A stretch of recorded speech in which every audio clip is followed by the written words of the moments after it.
400 concubines vanished behind Topkapa's walls. Most were never seen again. In the shadow of golden domes, a silver tray carried death sentences in calligraphy. This was no dream of love and luxury. It was a system of silent executions, castrated messengers, and silk nooses. The harem, once thought to cradle desire, hid a machinery of control where women were owned, broken, and discarded. Behind the empire's grandeur lies a truth the world wasn't meant to remember. Tonight, the harem's darkest secrets unravel, revealing a legacy of silk nooses and sunken graves.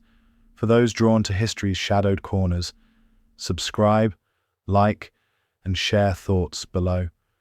A tale of beauty entwined with brutality begins now. As twilight fell over Istanbul, the harem's golden hall became a stage for a chilling ritual. Each evening, within Topkapı Palace's ornate walls, 400 women, aged 13 to 25, stood in silent rows, their fates bound to a silver tray carried by eunuchs. Parchment scraps bore their names, drawn not by the Sultan, but by his chief black eunuch, Sümbül Ağa, shielding the throne from guilt. In November 1640, Aisha, a 17-year-old Circassian, was chosen. In the preparation chambers, her menstrual cycle, deemed impure, sealed her doom. By dawn, palace ledgers marked her death as sudden illness, masking the silk cord that claimed her life. The cord, twisted 7 times for strength, ensured a clean death, compliant with Islamic law's ban on spilling royal blood. This ritual, timed to 12 minutes from the Sultan's chambers to the harem, was no lottery, but a calculated torment. Women forced to feign gratitude lived in dread of their biology. A single cycle could summon the boss dancer, stranglers trained to kill in under 30 seconds. Palace records show only 10 of 400 women bore children. The rest lingered in limbo, where obscurity was their safest fate. The system's randomness was deliberate, kindling hope to prevent despair, while fostering betrayal. Women sabotaged rivals, reporting cycles to curry favor, turning victims into enforcers. Some consumed potions to induce sterility, preferring barrenness to the tray's verdict. Jean-Baptiste Tavernier, a French ambassador in 1675, noted such acts were common, a grim reflection of the harem's psychological toll. Statistics reveal the scale of this femicide. From 1550 to 1650, 2,238 women died in a harem, never exceeding 400, 847 from sudden illness, 623 from melancholy, 445 from accidents. The population turned over every 5 years, with 80 new women recruited annually from slave markets. The median age was 19. By 30, survivors were anomalies. The empire spent 40,000 gold coins yearly, £8 million today, on maintenance and disposal, budgeting for silk cords and Bosphorus boat services. Executions were recorded in triplicate, with satisfaction ratings for efficiency, a bureaucracy of death, as meticulous as it was merciless. This nightly dread, veiled by opulence, was but the opening thread in the harem's intricate web of cruelty. In the harem's crucible of despair, one woman forged survival into supremacy. Alexandra Lasowska, a 15-year-old Ukrainian priest's daughter, was torn from her village in 1520 by Crimean Tatars, her family slaughtered, her future chained to Istanbul's slave markets. Renamed Roxolana, she entered Topkapı Palace, not as a victim, but as a strategist, her tears replaced by ruthless calculation. Within 6 months, she mastered Turkish, Arabic, and Persian, her accent erased through relentless practice until her lips bled. Language was her camouflage, but her true weapon was psychological mastery. Studying Sultan Suleiman like a cipher, she mirrored his passions, poetry, politics, becoming his intellectual complement. Her warmth alternated with distance, a tactic of intermittent reinforcement that ensnared the Sultan's mind, rendering him addicted to her enigma. In 1524, a palace fire, possibly ignited by her hand, saw Roxolana risk death to save Suleiman's cherished poetry manuscript, cementing her as a heroine. By 1534, she achieved the unthinkable, convincing Suleiman to marry her, shattering 5 centuries of Ottoman tradition against sultanic unions. Yet, her triumph darkened into treachery. To secure her son's succession, she orchestrated the 1553 strangulation of Prince Mustafa, Suleiman's beloved heir, by another consort. Through forged letters and whispered rumors, she painted Mustafa as a rebel, watching impassively as he died. Her poetry, penned that week, lauded Suleiman's wisdom and justice, masking her manipulation with lyrical devotion. Roxolana's network of 150 informants ensured no threat to her dynasty went unseen, turning the harem's culture of betrayal into a personal arsenal. Her actions, causing over 40 deaths, including children, were rational within a system offering no reprieve for aging concubines. Survival demanded she become the monster the harem forged. By her death, in 1558, buried beside Suleiman, Roxolana had reshaped the empire's power, advising on politics and patronizing architecture. Her final letter, written on her deathbed, chillingly claimed her deeds served the dynasty, urging history to forget the blood. Dr. Leslie Pierce calls her a feminist icon, cloaked in a war criminal's legacy, her soul the price of shattering gender barriers. Roxolana's story, a paradox of empowerment and atrocity, reveals the harem's ultimate lesson. In a palace where 397 of 400 women vanished, survival often meant sacrificing humanity itself. Yet, her exception only underscored the fate awaiting those without her cunning. Beneath Topkapi's marble splendor, the Ottoman harem perfected murder as an art form, its methods as refined as they were ruthless. Islamic law forbade spilling royal blood, so the empire innovated clean disposals, turning silk and seawater into instruments of death. The Bostancer, professional stranglers, wielded 3-foot silk cords, twisted 7 times to end lives in under 30 seconds. Selected for discretion and trained in anatomy, they ensured no marks marred the act. Women marked for death were informed at sunset, left to pen futile letters through their final night before sunrise brought the noose.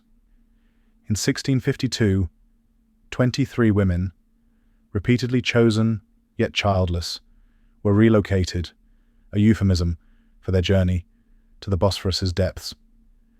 The sea punishment, Denise Ceci, was reserved for those pregnant without sanction.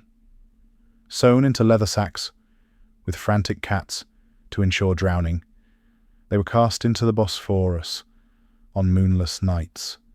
Black boats, manned by silent crews, carried 3,000 women to their graves between 1520 and 1680, the currents sweeping bodies to the Black Sea.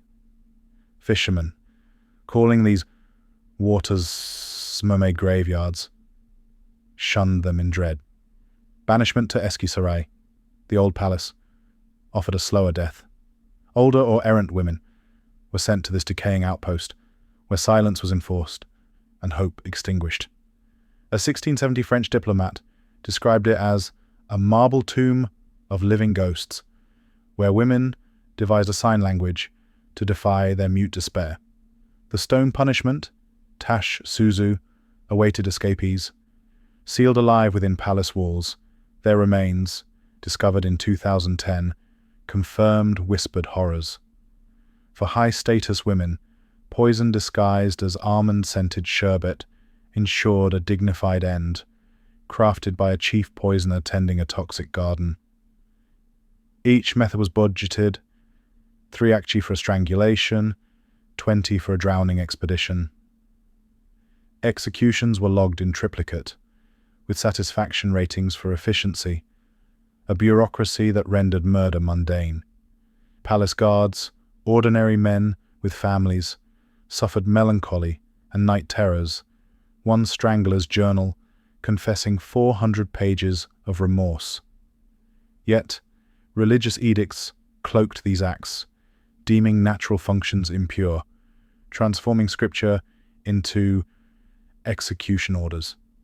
This machinery of death, veiled by silk and marble, was but a prelude to the empire's darker harvest of human lives.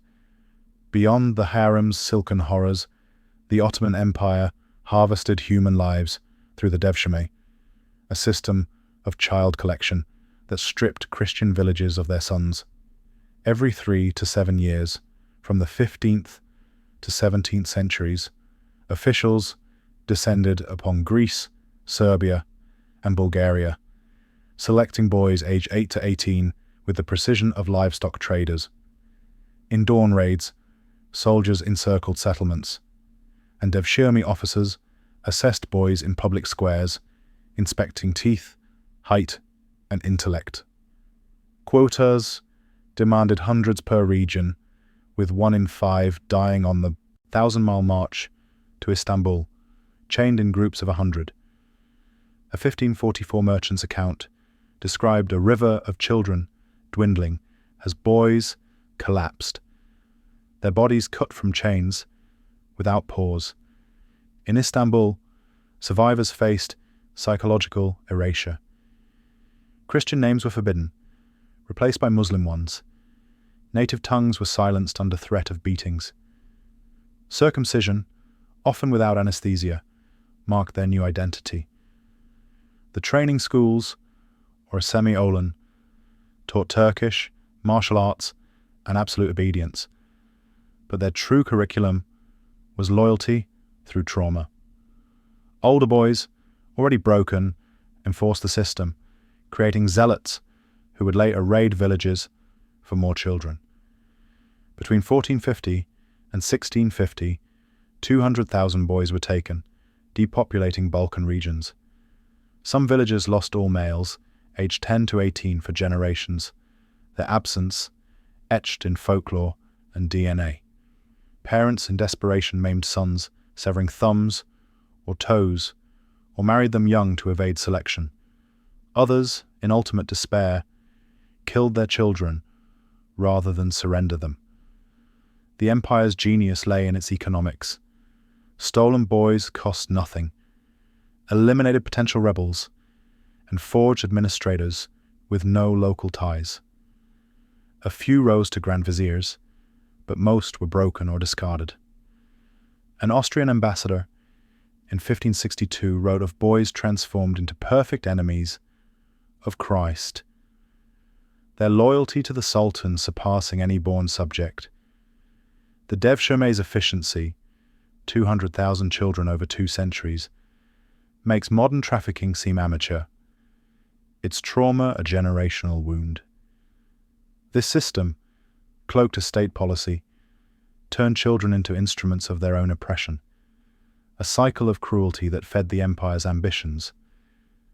Yet, within Topkapi's walls, an even darker education awaited the most delicate of these boys, where knowledge came at an unthinkable cost.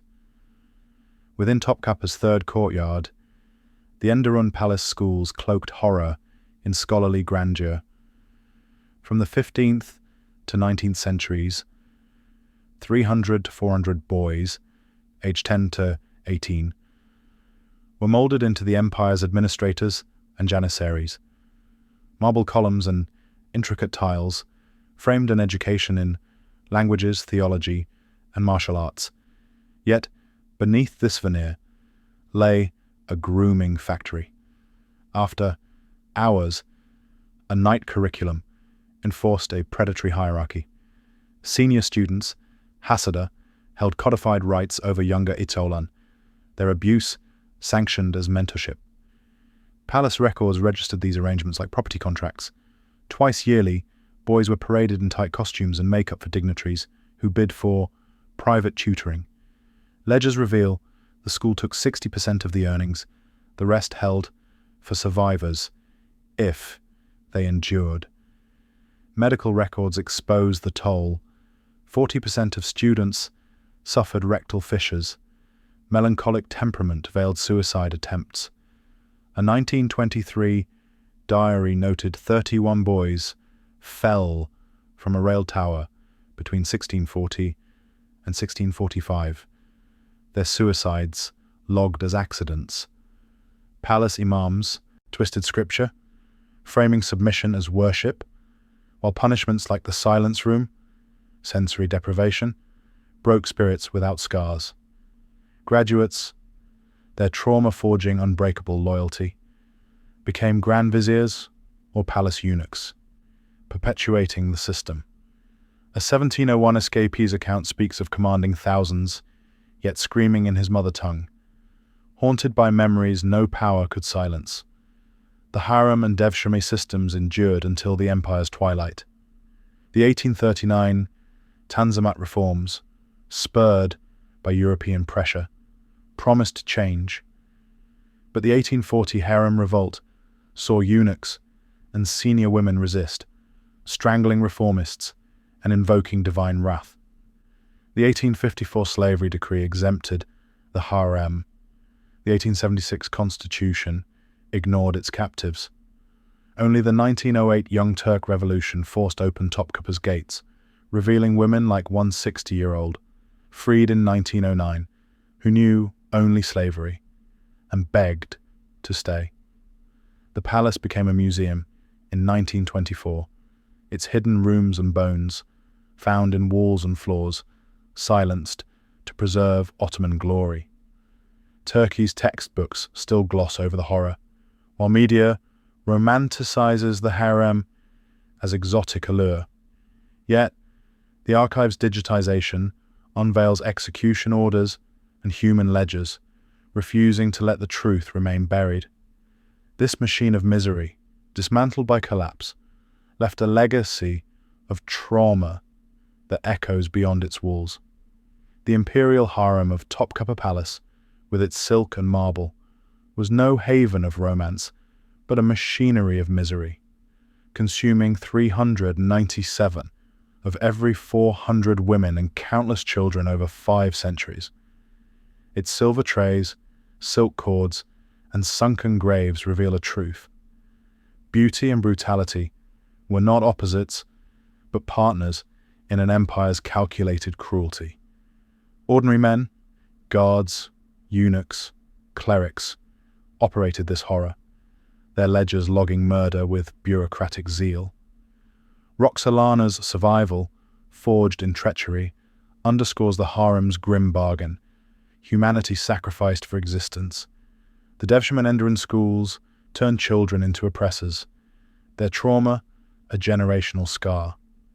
This system, justified by tradition and scripture, collapsed only with the empire's ruin, its defenders clinging to privilege until the end. Today, Topkapi's halls host tourists, its horrors softened into tales of concubines and splendor. Yet, bones beneath floors and digitized archives demand remembrance. The Ottoman legacy warns of human nature's capacity to normalize atrocity when power commodifies lives. Modern trafficking, forced marriages, and honor killings echo this mindset, urging vigilance.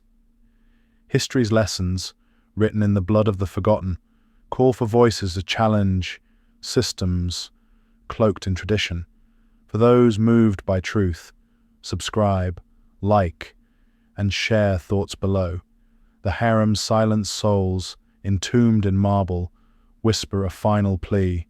Let their suffering ensure such nightmares remain relics, never revived.